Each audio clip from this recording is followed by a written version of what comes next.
Mari bersujud, menyembah, berlutut di hadapan Tuhan pencipta kita. Dialah gembala kita domba-domba kawanannya.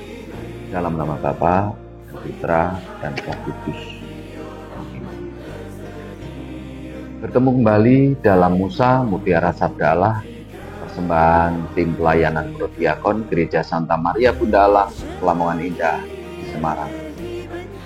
Hari ini 7 Agustus 2025, kita akan belajar merenungkan bersama Injil Tuhan dari Injil Matius bab 16 ayat 13 sampai dengan 23.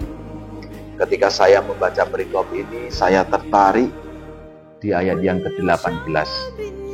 Dan aku pun berkata kepadamu, engkaulah Petrus, dan di atas batu karang ini akan kudirikan gerejaku, dan alam maut takkan menguasainya.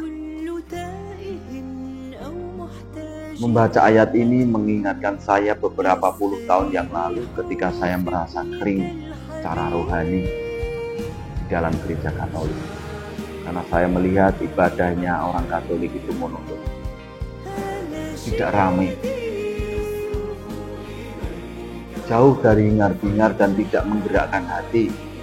Itu yang saya rasakan pada waktu itu. Dan saya mulai melirik kanan, melirik gereja-gereja yang saya melihat ibadahnya lebih berasa, lebih menggugah hati saya. Itu yang terjadi. Singkat cerita, Tuhan mengirimkan orang-orang yang baik di saat yang tepat, baik di dalam dunia nyata maupun di dunia maya. Mereka mengingatkan saya akan kebenaran gereja Katolik, memberikan penjelasan kepada saya bagaimana iman Katolik, tradisi-tradisi iman gereja Katolik yang bisa saya hidupi.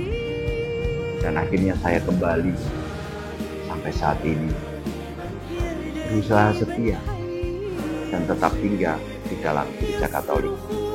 Maka dalam kesempatan ini saya ingin mengajak kita semua. Mungkin ada saudara-saudari yang merasa kering secara rohani di dalam gereja Katolik, merasa bosan dengan liturgi orang Katolik. Mari kita belajar tradisi iman. Mari kita belajar mencintai gereja Katolik. Tidak mudah, tapi juga tidak sulit. Kita bisa belajar melalui orang-orang yang kita percayai. Kita bisa belajar melalui internet, dunia maya. Bisa kita gunakan dengan bijak untuk menggali kekayaan iman gereja Katolik. Dan perlu diingat, gereja Katolik adalah gereja yang satu-satunya didirikan oleh Tuhan Yesus sendiri, sesuai ayat tadi Injil Matius yang ayat ke-18.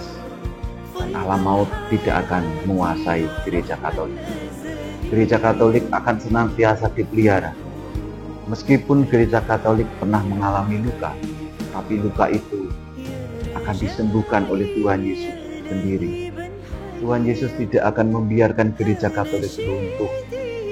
Maka tugas kita adalah mencintai gereja Katolik, berdoa bagi gereja Katolik. Kita mendoakan Bapak Suci Paus Leo ke-14 sampai dengan imam-imam kita yang dekat dengan kita. Semoga mereka diberikan kebijaksanaan untuk menuntun kita senantiasa di jalur yang benar. Tuhan Yesus memberkati. Dalam nama Bapa dan Putra dan Roh Kudus. Amin.